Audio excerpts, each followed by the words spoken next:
Be careful about overcomplicating the onion architecture.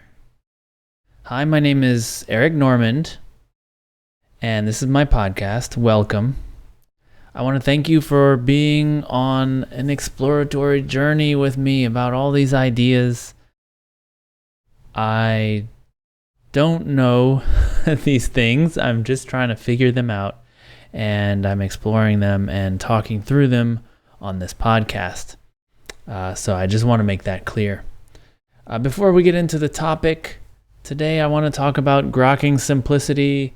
It's my book. It's in print now. You can get your copy mailed directly to you. If you go to manning.com, you can buy it there. It's already available. They're already shipping them. I get notifications from people, emailing me or tweeting at me that they've received their copy. But you can also get it on amazon.com. I'm not sure if it will be available. Probably will be available by the time you hear this. Just not sure about the scheduling and when this comes out. But yes, it probably should be already available on Amazon. So order it there if that's where you like to get your books. Okay. The book, Grokking Simplicity, I should tell you a little bit about it. It is all about introducing someone to functional programming. So it's all about how to make pure functions, how to extract out pure functions from existing code. And then the second part is all about once you have pure functions, you can start thinking in terms of higher order functions, abstracting common syntax and boilerplate from your code using higher order functions.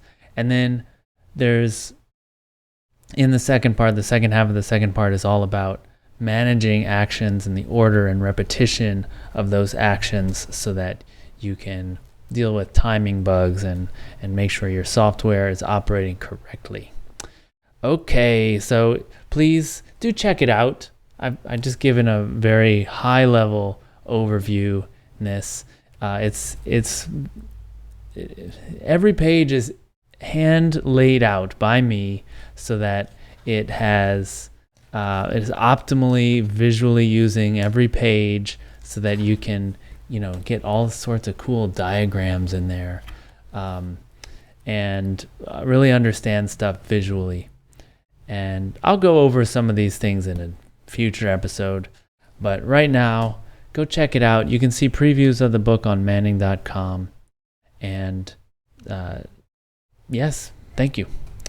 Okay, let's talk about our topic today, which is the onion architecture and overcomplicating it. In Grokking Simplicity, the last chapter is all about some common architectures, and one of them is called the onion architecture. And very briefly, the onion architecture is a layered architecture, but it's an onion, like the layers are circular instead of stacked vertically. And the inner layer is your pure domain logic, and the outer layer is pure, meaning pure functions, immutable data, all that. And the outer layer is called the interaction layer, and this is where all of your actions go. It's where all your impure stuff goes. Your reads from the database, writing to the database, hitting an external API, all that stuff goes in your interaction layer. And the layers only depend on stuff inside of them.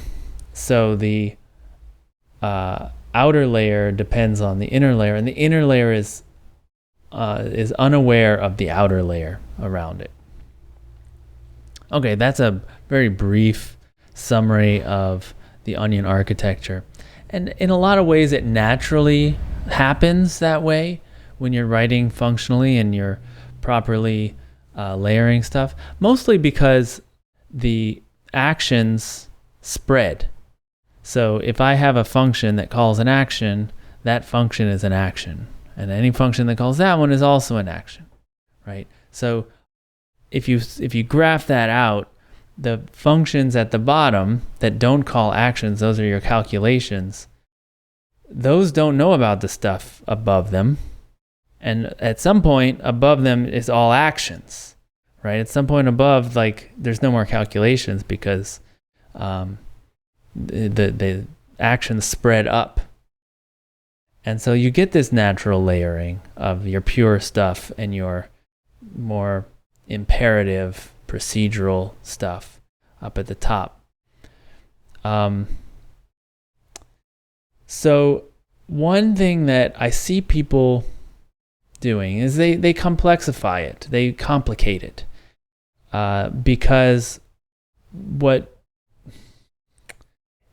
it's really hard for me to explain, but I get questions like, well, how do I have a calculation that needs to make a read from the database? Or what if it has to make some decision based on what's in the database? And because calculations are often decisions, right?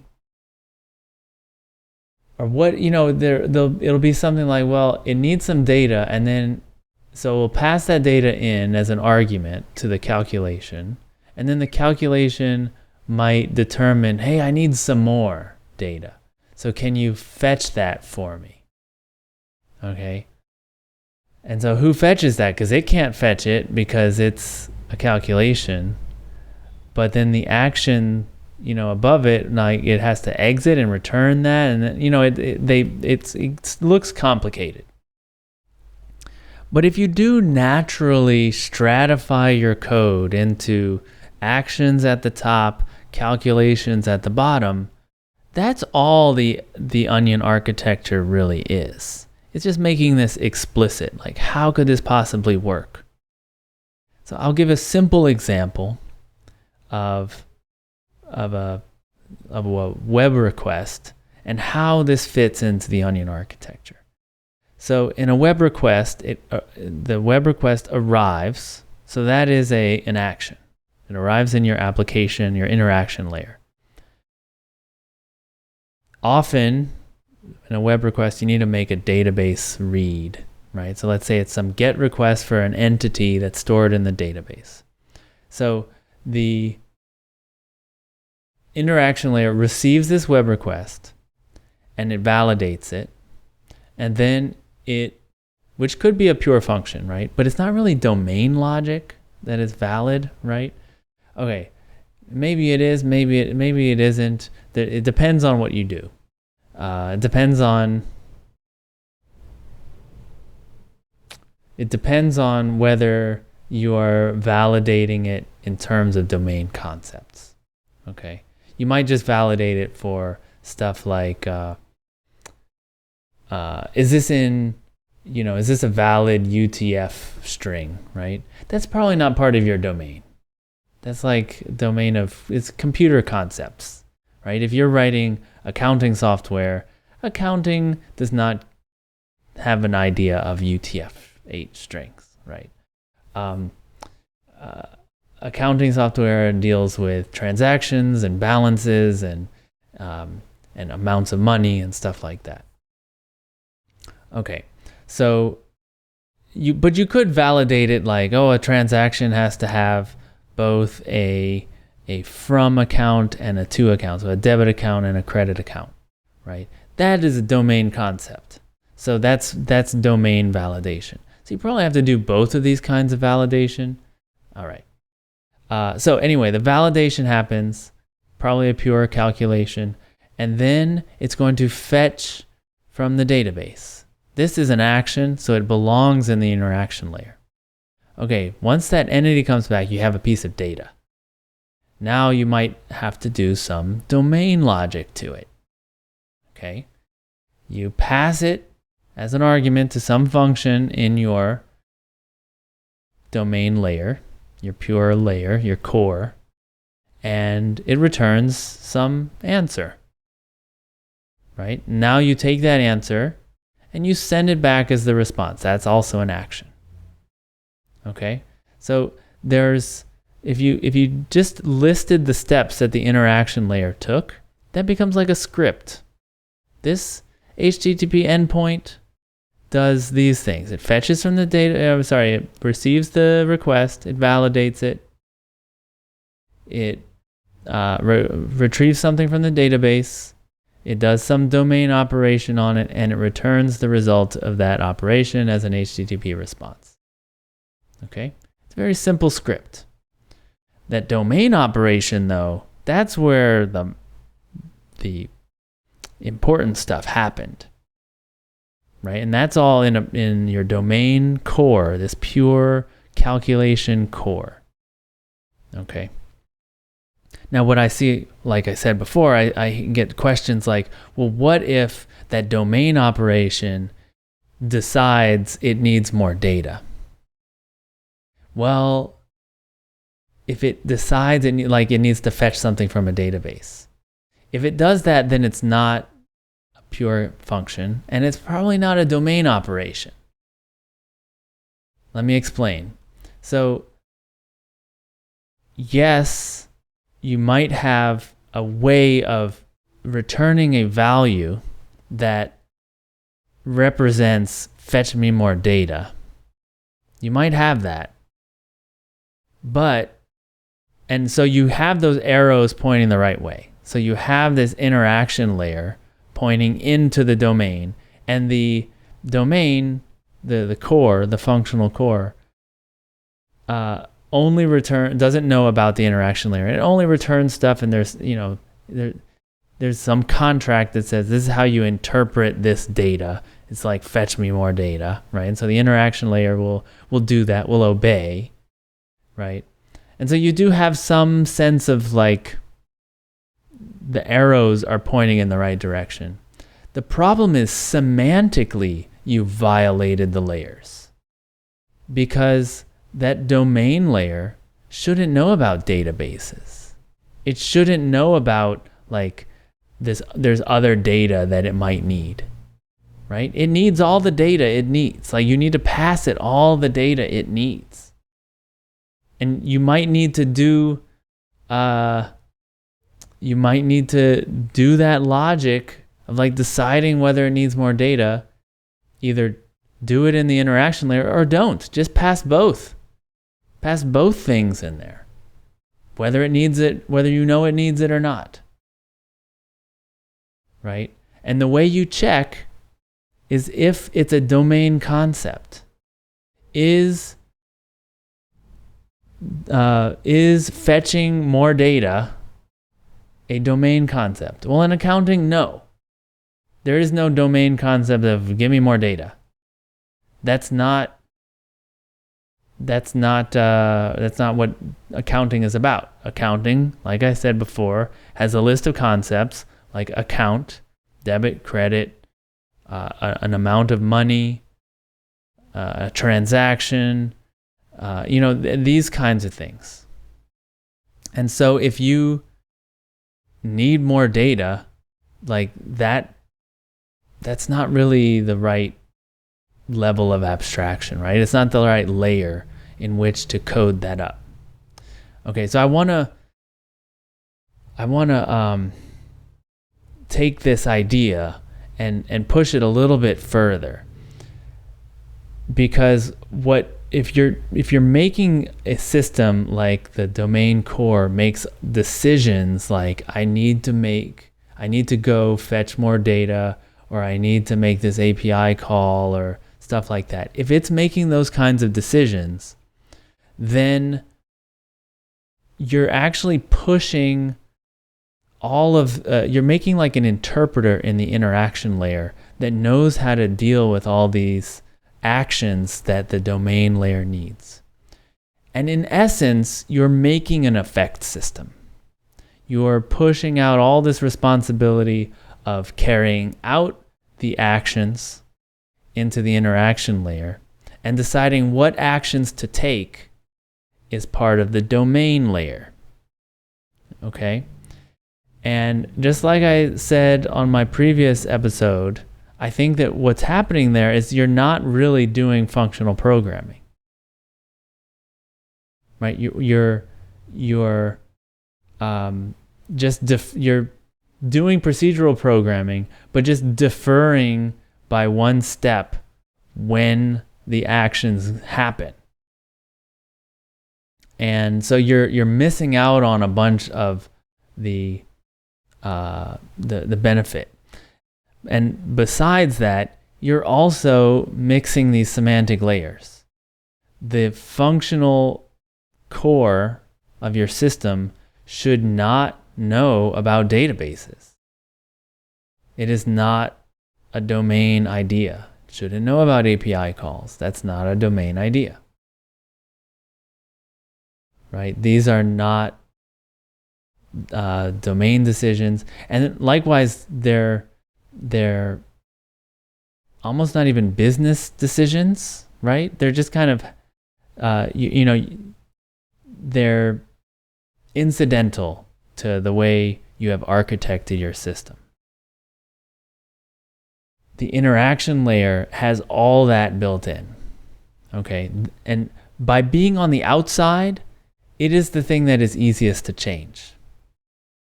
Accounting does not change. It is, at least in its current modern form, hundreds of years old. And there's evidence that, you could find some evidence like, oh, this kingdom did it in, 2,000, 3,000 years ago. But it was kind of it, but it wasn't as encoded as we have it today. So in its modern form, accounting is hundreds of years old and likely, well, it won't change.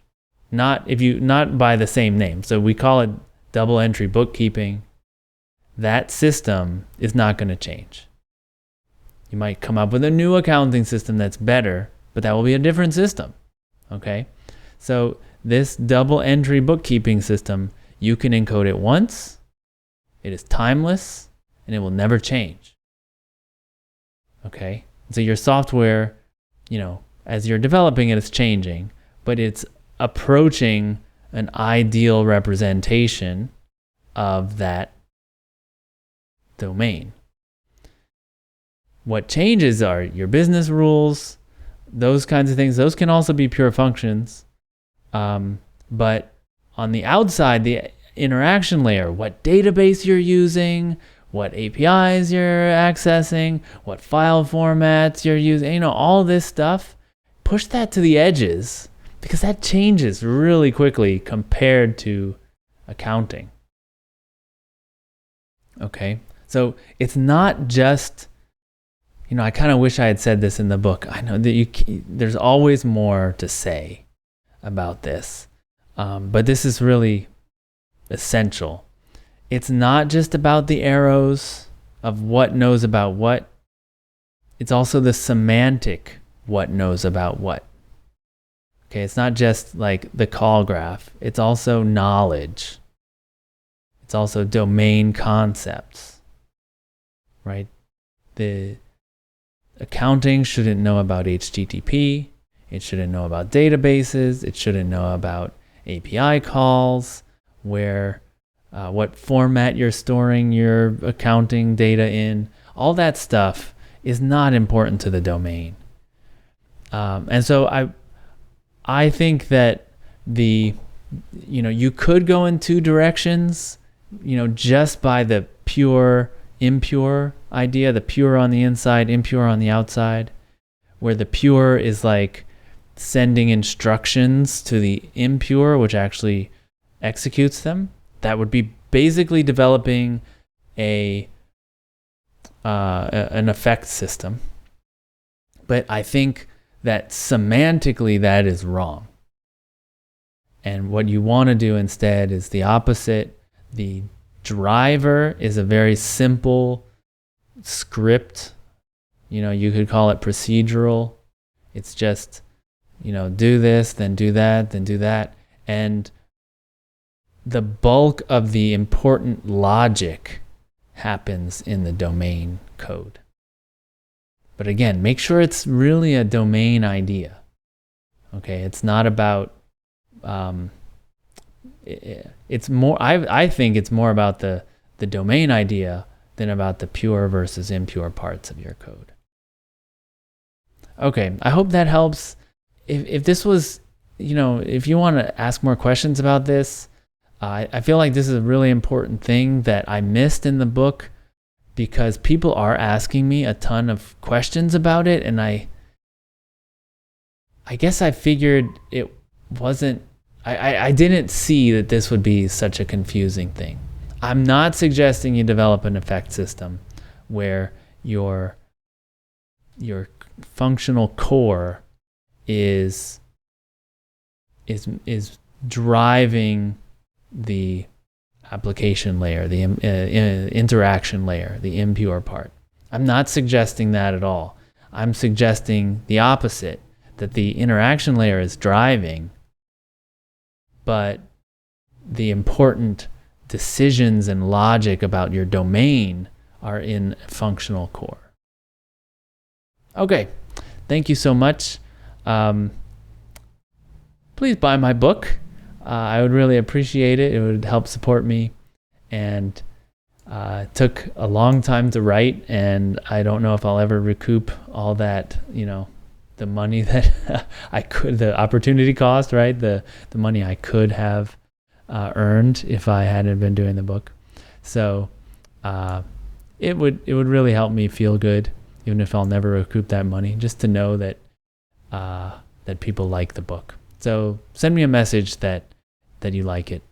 And great. My name is Eric Normand. This has been my thought on functional programming. And as always, rock on.